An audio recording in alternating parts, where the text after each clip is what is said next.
এমন এক জামানা ছিল, ওই জামানায় সাহাবায়ে কেরাম আল্লাহর নবীর আদর্শকে এমন টাইট ভাবে ধরেছেন, তারা যেদিকে গিয়েছেন সেদিকে শুধু বিজয় আর বিজয় আসছে, আর আমরা যেদিকে যাই বিজয় আসে না। কি বলেন, ঠিক না বেঠিক? তার কারণ হলো আমরা আল্লাহর নবীর আদর্শকে ছেড়ে দিয়েছি। কোন রকমে যদি ভালো লাগে তাহলে অল্প একটু নামাজ পড়ি, যদি ভালো লাগে অল্প একটু দিন মানি, আর ভালো লাগলো না সব আমি ছেড়ে দিলাম। মুসলমান ভাইরা রে আমার, রাসূল পাক সাল্লাল্লাহু আলাইহি ওয়াসাল্লাম এক পর্যায়ে দ্বীনের দাওয়াত দিতে দিতে এক পর্যায়ে বিভিন্ন রাজা বাদশাহদের কাছে চিঠি পাঠানো শুরু করলেন। বিভিন্ন দেশের রাজা বাদশাহদের কাছে আল্লাহর নবী সাল্লাল্লাহু আলাইহি ওয়াসাল্লাম দ্বীনের দিকে, ইসলামের দিকে দাওয়াত দিচ্ছেন। আল্লাহ পাক রব্বুল আলামিন বলেন, ইয়া আইয়ুহাল্লাযীনা আমানু দুখুলু ফিস-সিলমি কাফা, ও ঈমানদারেরা তোমরা ইসলামের ভিতরে দাখিল হও পরিপূর্ণভাবে। পরিপূর্ণভাবে তোমরা ইসলামের ভিতরে প্রবেশ করো। আংশিক না পরিপূর্ণ? সবাই বলেন। নির্দিষ্ট কার? আল্লাহ। ইসলামের ভিতরে পরিপূর্ণভাবে ঢোকো। কোন মানুষ যদি এমন হয় ট্রেনে উঠছে, একটা পাও ট্রেনের ভিতরে আর একটা পাও ট্রেনের বাইরে, বলেন তো কি অবস্থা হবে? একটা পাও ট্রেনের ভিতরে আর একটা পাও, সবাই বলেন, যদি ট্রেনের বাইরে এক পাও থাকে আর ট্রেনের ভিতরে যদি এক পাও থাকে, ইতিমধ্যে ট্রেনটা ছেড়ে দিল, তাহলে অবস্থা কি হবে? আজ আমাদের অবস্থা কিন্তু এমন, এদিকে ইসলামও মানছি, আবার ওদিকে শয়তানি কার্যক্রম এটাও আমরা ছাড়ছি। এটাকে ত্যাগ করে দিতে হবে, বন্ধ, এই দরজা আমি বন্ধ করে দেবো। কি বলেন, ঠিক না বেটি? হ্যাঁ।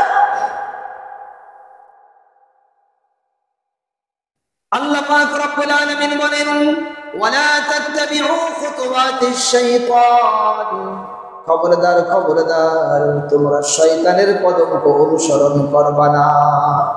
শয়তান তোমাদেরকে টানবে, নবীও তোমাদেরকে টানবে, শয়তানও তোমাদেরকে টানবে, নবীও তোমাদেরকে টানবে। নবীর দিকে চলে যাও, শয়তানের দিকে যেও না।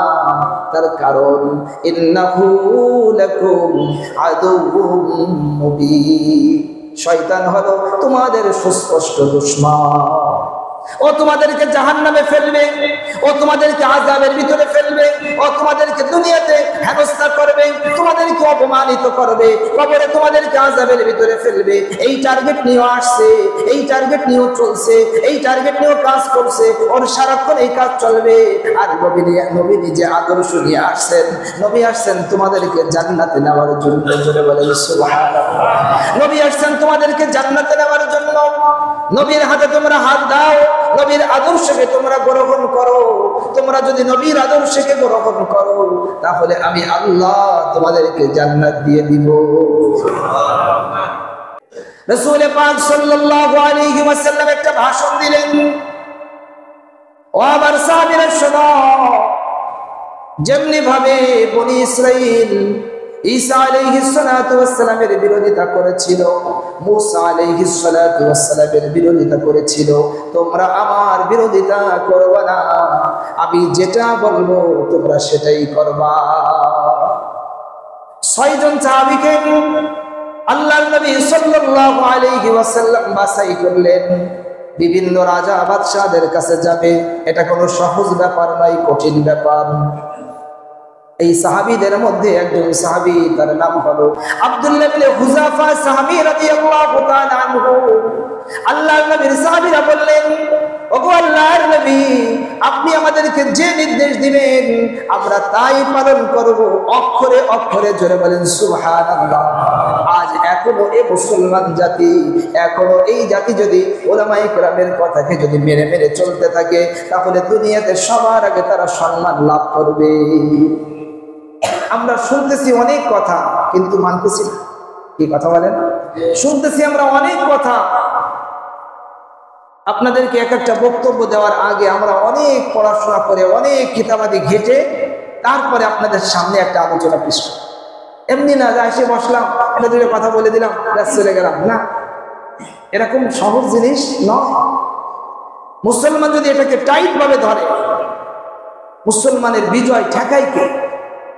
কি কথা বলেন? মুসলমানের বিজয় ঠেকায় কে? কি পরিমাণ মুসলমান! পুরো তিন তলা বিশিষ্ট মসজিদ ভরে যাবে জুমার দিন। সুবহানাল্লাহ বলেন। তাহলে আমাদের জন্য এটা ভালো লক্ষণ। কি বলেন, ঠিক না ঠিক? এই মানুষগুলোকে আরো কাছে নিতে হবে, আরো মহাব্বত করতে হবে, আরো ভালোবাসা দিতে হবে, যেন মানুষগুলি কাছে আসে, যেন তারা আরো বেশি বেশি মসজিদে আসে। কি বলেন, ঠিক না ঠিক? আব্দুল্লাহ ইবনে হুযাফা সাহাবী রাদিয়াল্লাহু তাআলা আনহু বললেন, ওগো আল্লাহর নবী, আপনি যা বলবেন আমরা তা পালন করার জন্য সদা প্রস্তুত। আল্লাহর নবী সাল্লাল্লাহু আলাইহি ওয়াসাল্লামকে আল্লাহ তাআলা এইরকম সাহাবী দিয়েছেন, তারা জীবন দেওয়ার জন্য প্রস্তুত, মাল দেওয়ার জন্য প্রস্তুত, অর্থ দেওয়ার জন্য প্রস্তুত, সবকিছু কুরবান করার জন্য প্রস্তুত। এইরকম সাহাবী আল্লাহ পাক রব্বুল আলামিন তার হাবিবকে দিয়েছেন। আব্দুল্লাহ ইবনে হুযাফা সাহাবী রাদিয়াল্লাহু তাআলা আনহু, তাকে কোনো সাধারণ কোনো জায়গায় পাঠানো হয়নি। ওই জামানার সবথেকে পরাশক্তি, সবথেকে পাওয়ারি দেশ পারস্য সম্রাট কিসরার কাছে পাঠানো হচ্ছে। কোথায়? পারস্য।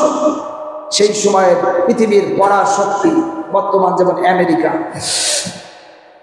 পারস্য সম্রাটের কাছে রাসূল পাক সাল্লাল্লাহু আলাইহি ওয়াসাল্লাম চিঠি দিয়ে পাঠাইতেছেন আব্দুল্লাহ ইবনে হুযাফা সাহাবী রাদিয়াল্লাহু তাআলা আনহু। আব্দুল্লাহ ইবনে হুযাফা সাহাবী রাদিয়াল্লাহু তাআলা আনহু চিঠি নিয়ে ঘোড়ার উপরে সাথে সাথে তৈরি হয়ে গেলেন পরিবারের কাছ থেকে বিদায় নিয়ে। অনেক দূরের পথ, কোথায় কোথায় সেই মদিনাতুল মুনাওয়ারা, আর কোথায় সেই পারস্য। এখন সেই বিমানের ব্যবস্থা নেই।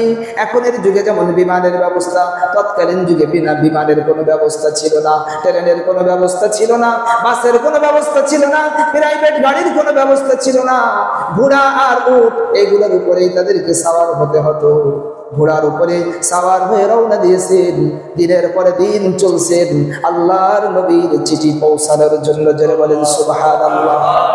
তাদের হৃদয়ের ভিতরে কোনো ভয় নাই, দুনিয়ার কোনো মায়া মমতা তাদের হৃদয়ের ভিতরে ছিল না।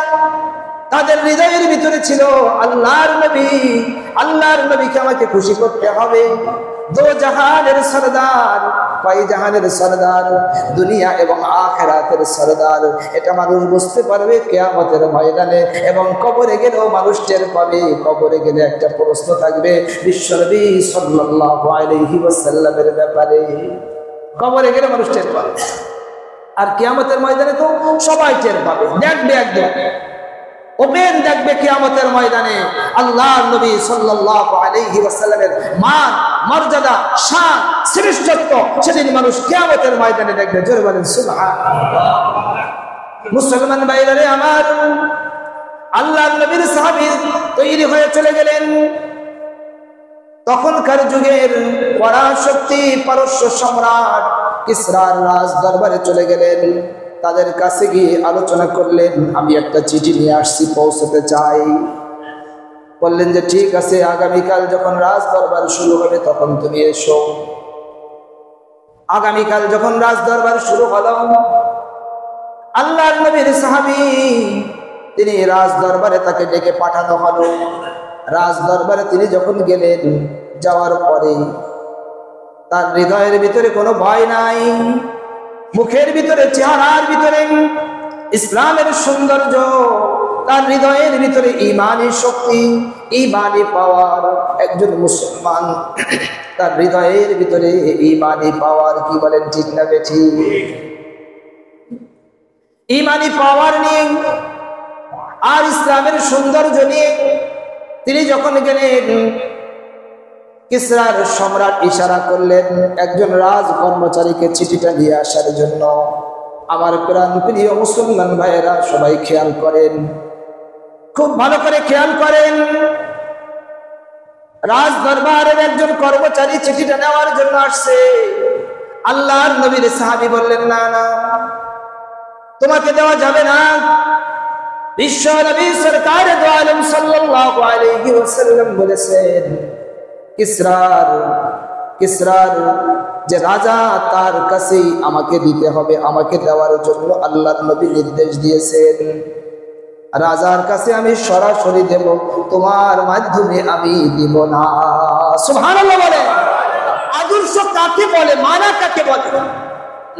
আরে মুসলমান, আজ আমরা ছাড়া শুরু করে দিয়েছি, সব ছাড়তেছি। মাথায় টুপি লাগবে না, পরে দাড়ি লাগবে না, নামাজ লাগবে না, পর্দা লাগবে না, পোশাক লাগবে না, কিচ্ছু লাগবে না। কোন সময় না বলে যে এই পোশাকটা যেটা সতর ঢাকে এটাও লাগবে না, জোরে বলেন নাউজুবিল্লাহ। ছাড়া শুরু করছি আমরা। আরে ছাড়া বাদ দেন, ধরেন, ধরা শুরু করেন। কতদিন আর ছাড়বেন? বেশি দিন আপনি টাইম পাবেন না। মালাকুল মউত ঘুরতেছে, মালাকুল মউত ঘুরে বেড়াচ্ছেন, কখন হঠাৎ করে টাইম হয়ে যাবে, সবেরে নিয়ে চলে যাবেন। হ্যাঁ যুবক বন্ধুরা, তোমরা তৈরি হও। ফজরের নামাজে তোমাদেরকে দেখা যায় না, বৃদ্ধ মানুষদেরকে দেখতে পাই। ফজরের নামাজে তোমাদেরকে দেখা যায় না। ফজরের নামাজে আসো। ওই ফেসবুক কতদিন আর চালাবা? চোখগুলো সব নষ্ট হয়ে গেল ফেসবুক চালাতে চালাতে। কি বলেন, ঠিক না বেটি? ফেসবুক তুমি কতদিন চালাবা? ফেসবুক দুনিয়ায় চালানো কম চালাও। কিয়ামতের ময়দান তোমার দিকে এগিয়ে আসতেছে, কবর তোমার দিকে এগিয়ে আসতেছে, তোমার কোনো খবর নাই। আল্লাহর নবীর সাহাবী বললেন, না না, তোমার কাছে দেওয়া যাবে না, সরাসরি আমি রাজার কাছে দিব। রাজা বললেন, ঠিক আছে, তাকে আসতে দাও। আল্লাহর নবীর সাহাবী সরাসরি রাজার কাছে দিলেন। জোরে বলেন সুবহানাল্লাহ। সাহাবায়ে কেরাম কেমন ছিলেন? এই ঘটনা পড়ে আমি অনেক সময় ভাবলাম, কি কথা, আল্লাহর নবীর আদর্শকে তারা কেমন ধরছে। 1 ইঞ্চি পরিমাণ এদিক সেদিক করে না, 1 ইঞ্চি পরিমাণ এদিক সেদিক নেই, যা বলছেন তাই।